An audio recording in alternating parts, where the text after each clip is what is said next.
Daily taste the daily. మీకు ప్యానెల్లో ఉన్నటువంటి వారందరూ కూడా నమస్కారం తెలియజేస్తూ, కవిత గారు ఏదైతే పార్టీ పెట్టడానికి కానీ గౌరవ మా ప్రజాప్రభుత్వ రథసారథి ముఖ్యమంత్రి గారికి కానీ కాంగ్రెస్ పార్టీ కానీ ఏమాత్రం సంబంధం లేదనేది మనం వాస్తవాన్ని గ్రహించాలి. దాంతోపాటుగా కవిత గారు ఏ తాను ముక్కనో ఒక్కసారి ఆత్మపరిశీలన చేసుకోవాలి.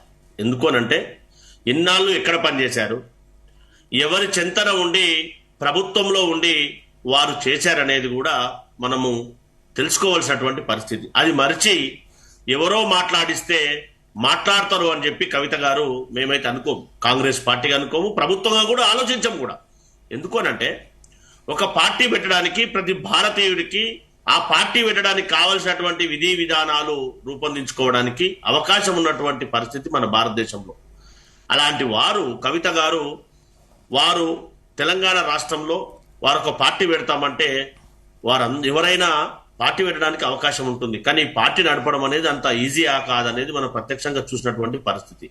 సరే, అది ఏ పార్టీకి నష్టమా, ఏ విధంగా నష్టమా అనేది ప్రజలు నిర్ణయిస్తారు, సమయం నిర్ణయిస్తాం అనేది వాస్తవ పరిస్థితి. కానీ కాంగ్రెస్ పార్టీకి కానీ మా ముఖ్యమంత్రి గారికి కానీ మా ఉప ముఖ్యమంత్రికి కానీ కాంగ్రెస్ పార్టీలో ఉన్నటువంటి ఏ నాయకునికి కూడా ఇసుమంతా కూడా సంబంధం లేనటువంటి విషయం. దాంతో పాటుగా వారు ఏదైతే 9.5 సంవత్సరాలు అధికారంలో ఉన్నప్పుడు టిఆర్ఎస్ బిఆర్ఎస్ పార్టీ చేసినటువంటి ఏదైతే ఆర్థిక విధమైనటువంటి ఏవైతే దోపిడీ విధానాల నిర్ణయాలు కానీ, దాంతోపాటు ప్రాజెక్టుల విషయంలో నిర్ణయాలు కానీ, దాంతో పాటుగా వారు చేసినటువంటి అవినీతి విషయంలో వారు మాట్లాడుతున్నటువంటి మాటలకు గౌరవ మాజీ ముఖ్యమంత్రి గారు కానీ, గౌరవ ఆ స్థానంలో ఉన్నటువంటి వర్కింగ్ ప్రెసిడెంట్ కానీ, మాజీ ఇరిగేషన్ శాఖ మంత్రి గారు కానీ ఇప్పటి వరకు సమాధానం చెప్పకపోవడం ఈ సమాజం అంతా ఎదురు చూస్తా ఉంది. ఎందుకు సమాధానం చెప్పడం లేదు, ఈ జరిగినటువంటి చర్యను ఎందుకు వారు ఖండించట్లేదో కూడా మనం అందరం కూడా ఆలోచించవలసినటువంటి పరిస్థితి.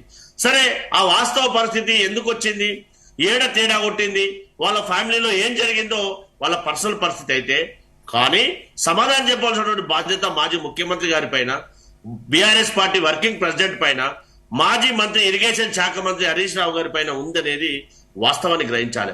అది మర్చి ఇష్యూను డైవర్ట్ చేయడానికి కేటీఆర్ గారు కానీ హరీష్ రావు గారు కానీ ప్రజల సమస్యల పట్ల, తెలంగాణలో ఉన్నటువంటి ఇష్యూల పట్ల కానీ ఒక ప్రధాన ప్రతిపక్షంగా సభలకు రాకుండా, సమస్యలను లేవనెత్తకుండా, ఒక అర్థవంతమైనటువంటి చర్చల్లో పాల్గొనకుండా ఉండడం అనేది ఇది సమంజసమైందా అనేది మనం అందరం కూడా వాస్తవాన్ని గ్రహించాలి. ఆ రకంగా ఆలోచించకుండా ఏదో రకంగా పబ్లిక్ ను డైవర్ట్ చేయడం అనేది ఒక పర్సెప్షన్, నెగిటివ్ పర్సెప్షన్ ను క్రియేట్ చేయాలని తాపత్రయపడడం అనేది ఈ తెలంగాణ రాష్ట్రంలో ప్రస్తుతానికి సాధ్యం కాదనేది ఒకటి ఆలోచన చేయాలి. దాంతో పాటుగా ఇందాక భారతీయ జనతా పార్టీ వెంకటరెడ్డి గారు చెప్తా ఉన్నారు, మేము పునాదులు వేస్తా ఉన్నాం, ఈ పునాదుల మీద నిర్మాణం చేయబోతున్నాం అంటే, జూబ్లీహిల్స్ లో ఏం జరిగిందో అక్కడ నుంచి ప్రాతినిధ్యం వహిస్తున్నటువంటి ఉన్నటువంటి కేంద్ర మంత్రి గారు ప్రాతినిధ్యం వహిస్తున్నటువంటి జూబ్లీహిల్స్ లో డిపాజిట్ వచ్చిందా లేదా మనం ప్రత్యక్షంగా చూసినాం. ఇవన్నీ వాస్తవాలు కాకుండా ఏదో నీటి బుడగల్ లాంటి మాటలు మాట్లాడితే అటు బీఆర్ఎస్ కానీ బీజేపీ కానీ ఈ సమాజం యాక్సెప్ట్ చేయదనేది కూడా వాస్తవాన్ని ఒప్పుకోవాలి.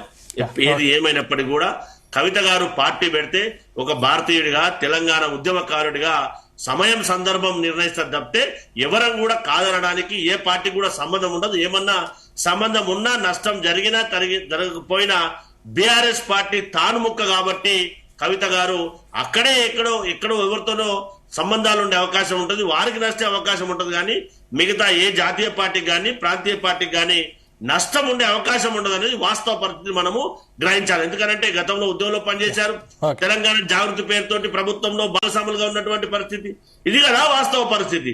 అది కాకుండా బీఆర్ఎస్ పార్టీ వాళ్ళు ఏది పడుతుంది మాట్లాడడం అనేది సమంజసం కాదనేది వాస్తవ పరిస్థితిని ఆలోచించాలనేది కాంగ్రెస్ పార్టీగా, ప్రజాప్రభుత్వంగా మా ఆలోచన.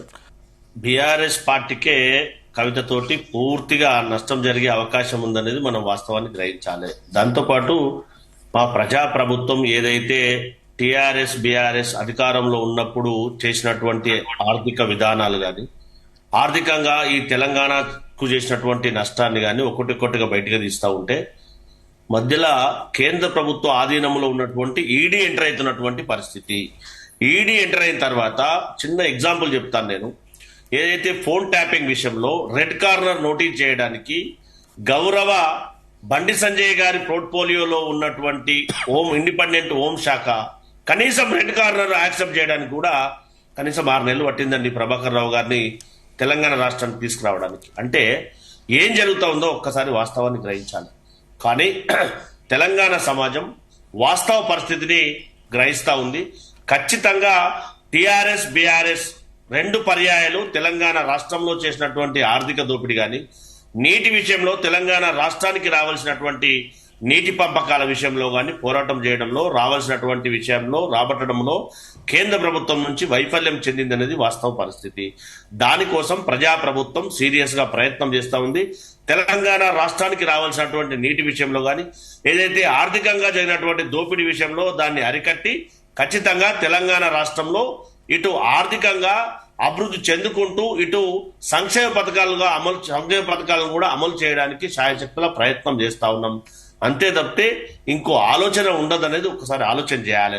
గౌరవ కవిత గారు చేసినటువంటి ఆరోపణలకు మళ్ళొకసారి రిపీట్ చేస్తా ఉన్నాం. మాజీ ముఖ్యమంత్రి గారు కానీ, వర్కింగ్ ప్రెసిడెంట్ గా ఆ పార్టీ వర్కింగ్ ప్రెసిడెంట్ గా కేటీఆర్ గారు కానీ, హరీష్ రావు గారు సమాధానం చెప్పాలి. వాటికి సమాధానం చెప్పకుండా తప్పించుకోవడం అనేది మంచి పద్ధతి కాదు రాజకీయాలలో. వాటికి సమాధానం చెప్పిన తర్వాత ఈ సమాజం వారి మాటలను యాక్సెప్ట్ చేస్తారనేది సమయం నిర్ణయిస్తుంది. రాజకీయాల్లో అస్తిత్వాన్ని నెలకొల్పేది ఓటింగ్ ద్వారా నిరూపితమయ్యే రిజల్ట్. దాన్ని వచ్చిన తర్వాత కదా ఈ రాజకీయ పార్టీ నిలబడుతుంది, నిలబడదు, వాళ్ళ విశ్వాసం ఏ విధంగా ఉందనేది. పార్లమెంట్ ఎన్నికల గురించి మాట్లాడుతున్నారు. బీఆర్ఎస్ పార్టీ స్వయంగా ఏదైతే మేడ్చల్ ఎమ్మెల్యే గారు ఏం చెప్పారో ప్రత్యక్షంగా చూసాం. మా చేవెళ్లలో ఏం జరిగిందో ప్రత్యక్షంగా చూసాం.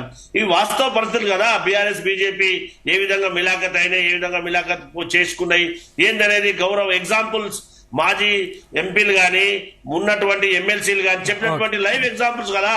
అవి కాదు అంటే మనం ఏం చేయలేం కదా. వాస్తవ పరిస్థితి కూడా ఒప్పుకునే పరిస్థితి లేకపోతే మనం ఏం చేయగలుగుతాము?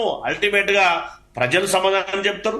ఎన్నికల ప్రజాస్వామ్యంలో ఓటు ద్వారా వచ్చే విశ్వాసమే రాజకీయ పార్టీలకు ఐడెంటిటీ చెప్తుంది. కాబట్టి ఖచ్చితంగా ఏదైతే కవితకు పెట్టబోయే రాజకీయ పార్టీ ఏదైతే బీఆర్ఎస్ పార్టీకే నష్టం జరిగే అవకాశం ఉంటుందో, మా కాంగ్రెస్ పార్టీ కానీ ముఖ్యమంత్రి గారు కానీ ఏదైతే వారు చేస్తున్నటువంటి ఆరోపణలు ఏవైతే ఉన్నాయో ఎవరైనా కవిత పార్టీ పెడితే మీ మద్దతు ఉంటుందా సతీష్ గారు?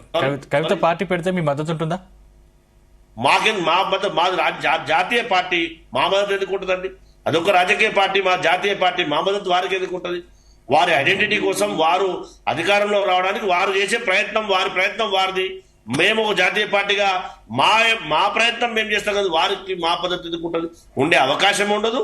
ఇష్యూస్ పట్ల మేము వారు ఇచ్చే సూచన సలహాలు కూడా ఒక ప్రతిపక్ష పార్టీగా దాన్ని స్వాగతిస్తాం తప్పితే ఇంకో రకంగా ఉండదనేది కూడా కాంగ్రెస్ పార్టీగా ప్రజాప్రభుత్వంగా మా విధానం.